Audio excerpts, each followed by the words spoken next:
So we will see how we can change a control to an indicator or an indicator to a control. To do so, right click a control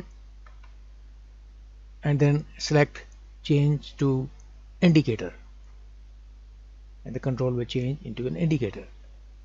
Or select a indicator, right click and then select change to control to convert an indicator to a control.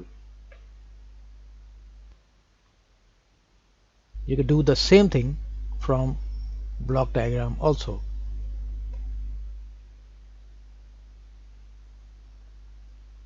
Right click an indicator.